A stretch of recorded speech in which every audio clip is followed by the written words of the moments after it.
किसी का कोई मशूका छोड़ गई, आशिक छोड़ गया, what are these problem? Can't you think outside of these problem? उम्मत का इस वक्त क्या हो रहा है? आपकी नौजवान नस्ल जो है वो दाव पे लगी हुई है। ये प्रॉब्लम्स आपने कभी सोचे? इन प्रॉब्लम्स से निकलें, अपने अंदर से निकलें। ये छोटे प्रॉब्लम्स हैं। जब आप एक बड़ा मकसद लेकर चलेंगे, एक मिशन की तरफ चलेंगे, ये चीज़ें वैसे ही ख़त्म हो जाएंगी।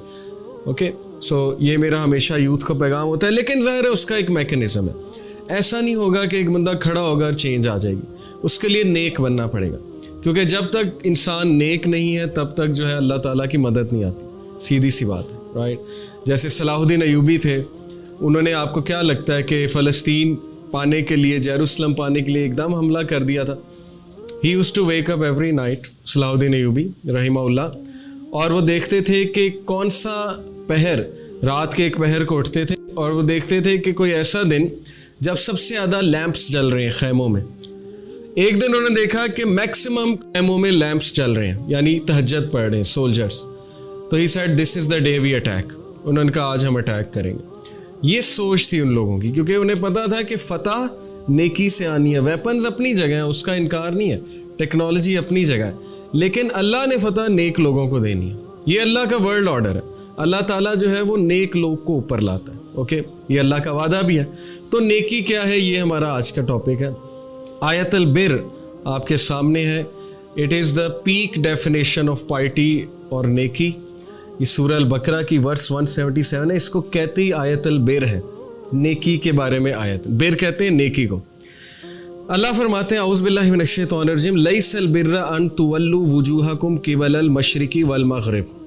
नेकी ये नहीं है कि तुम मगरिब या मशरिक़ की तरफ मुंह कर लो। ये बेसिकली जूस को भी है एक पैगाम। इसका पस मंज़र ये है ना कि वो लड़ाई हो रही थी कि किबला चेंज हो रहा है वगैरह वगैरह, जो भी बात हो रही थी। तो अल्लाह ने बात को क्लियर किया कि नेकी ये नहीं है कि सिंबॉलिक जेस्चर्स पकड़ लो। ये सिर्फ एक डायरेक्शन है किबला, ताकि तुम लोगों की यूनिटी हो जाए, एक तरफ मुंह करके नमाज पढ़ो। और जाहिर है कि ये एक सिंबॉलिक जेस्चर है कि हम दीन इब्राहिमी के, हरम जो है वो ज़ाहिर है दीन इब्राहिमी, हज़रत इब्राहिम अलैहिस्सलाम ने काबा तामीर किया और अल्लाह का घर है। तो ये नेकी नहीं है कि मिलाद कराई जाओ और रिश्तेदारियों में तुम्हारे से ज़्यादा बदतरीन कोई है ही नहीं। दिस इज़ नॉट नेकी। ये नेकी नहीं है कि हज कर लिए, उम्रे कर लिए और बिज़नेस 2 नंबर है। नेकी असल में क्या है, उसको डिफ़ाइन अल्लाह ताला कर रहा है, और वो क्या है?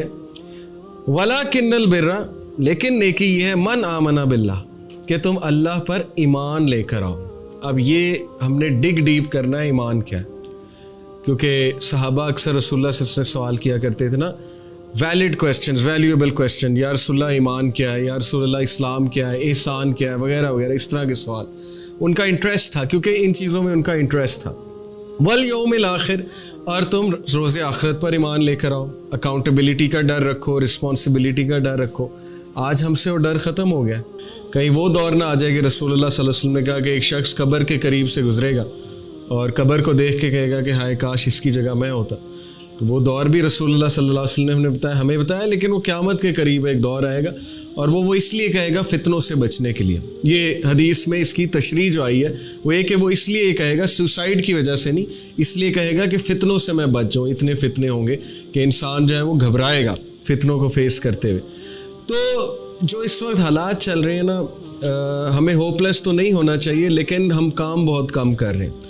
हम मैसेज बहुत कम आगे तक पहुंचा रहे हैं, और चेंज एजेंट्स बहुत कम है हमारी सोसाइटी में। सैलाब कुछ इस तरह से आ रहा है कि मोस्ट लोग जो है वो बह रहे हैं उस सैलाब में। और जो इस वक्त फेमिनिज़म की जो वेव है, 4th wave 5th wave feminism, औरत अगर करप्ट हो गई सोसाइटी की तो आपकी सोसाइटी ख़त्म है। अगर आपकी औरत जो है, औरत ज़ात, उसको आपने करप्ट कर दिया मॉरली, तो फिर योर सोसाइटी इज़ ओवर। और मैरिज का इंस्टीट्यूशन जिस तरह से हिट हो रहा है मैं आपको बता नहीं सकता, because of all this so called philosophies. 5th wave feminism, फिर लिबरलिज़म का टॉपिक छेड़ दिया, ज़ाहिर है political philosophy, liberalism as a political philosophy, फिर ये रिलेटिव मोरालिटी का कॉन्सेप्ट छेड़ दिया। जो भी इस वक्त चल रहा है, तो मैं तो बहुत परेशान होता हूँ अक्सर कि हमारी जनरेशन्स का क्या बनेगा अगर हमने दावा ना किया, अगर हमें वेकअप कॉल ना आई। और वो वेकअप कॉल यही है कि हमें नेकी की तरफ वापस आना है, हमें अल्लाह के नेचुरल वर्ल्ड ऑर्डर की तरफ जो है वो वापस आना है। इस वक्त ह्यूमैनिटी अल्लाह के वर्ल्ड ऑर्डर से हट के दूसरे वर्ल्ड ऑर्डर पर है। इसको मैं शैतानी वर्ल्ड ऑर्डर कहूँ या एंटी रिलीजियस वर्ल्ड ऑर्डर कहूँ, हर चीज़ उल्टी है। तो अल्लाह का वर्ल्ड ऑर्डर था गिविंग, तुम लोग गिवर्स बनो, गिविंग करो, ह्यूमैनिटी की बात करो। उन्होंने जो वर्ल्ड ऑर्डर बनाया वो मटीरियलिज्म पर बेस्ड है, सर्वाइवल ऑफ द फिटेस्ट पे बेस्ड है, माइट इज़ राइट पे बेस्ड है, सेकुलर वैल्यूज़ पे बेस्ड है वगैरह वगैरह, सिलेक्टिव ह्यूमन राइट्स पे बेस्ड है। तो परेशानी की बात है बहुत ज़्यादा कि हम बहुत अरसे से जो सो रहे हैं उसकी वजह से बहुत ज़्यादा तबाही मच गई है। अब मज़ीद हम सोना जो है अफोर्ड नहीं कर सकते।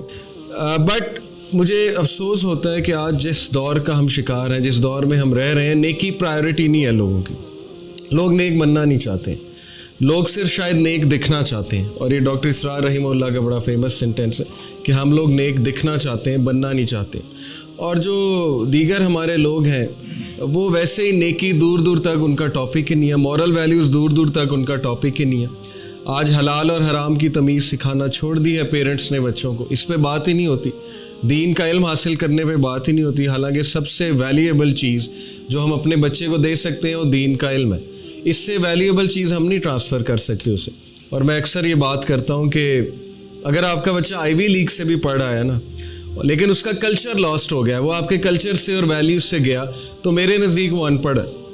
क्योंकि एजुकेशन की डेफिनेशन ही है, आप किसी भी एजुकेशनिस्ट से, दुनिया के एजुकेशनिस्ट से एजुकेशन की डेफिनेशन पूछ लें, वो आपको एजुकेशन की डेफिनेशन बताएगा कि it is the transfer of culture and values from one generation to another. ये एजुकेशन है। तो एजुकेशन ये तो नहीं कि आईवी लीग से पढ़ आना और पीएचडी कर आना या मास्टर्स कर आना, वो तो एक फ़न है। और फ़न आपके बच्चे ने सीख लिया, बहुत अच्छी बात है, मे बी वो मिलियंस कमाएगा। लेकिन अगर वो अपने कल्चर से, अपनी वैल्यूज़ से गया तो फिर वो एजुकेटेड नहीं है। इसका मतलब आपने अपनी जनरेशन को स्टेक पे डाल दिया। तो unprecedented downfall of moral values आज के दौर में देखने के आ रहा है। और लोगों के बिहेवियर्स, लोगों के रवैये, लोग ग्रीडी होते जा रहे हैं, मटीरियलिस्टिक होते जा रहे हैं। हमारी पॉलिटिक्स से लेकर, इकोनॉमिक्स से लेकर हर चीज़, सोशल स्ट्रक्चर, सोशल फैब्रिक, वो मटीरियलिज्म पर बेस्ड है। और उसका जो नतीजा है, उसके जो रिपरकशंस है, वो हम सब भुगत रहे हैं।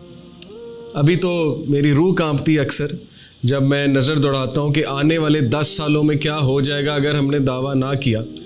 तो जो इस वक्त वर्किंग हो रही है हमारे नौजवानों पे, वो तो देख के मेरी रूह कांपती है। इस वक्त जो फ़िलासफ़ीज़ बताई जा रही हैं, जो डिबेट्स छेड़ी जा रही हैं,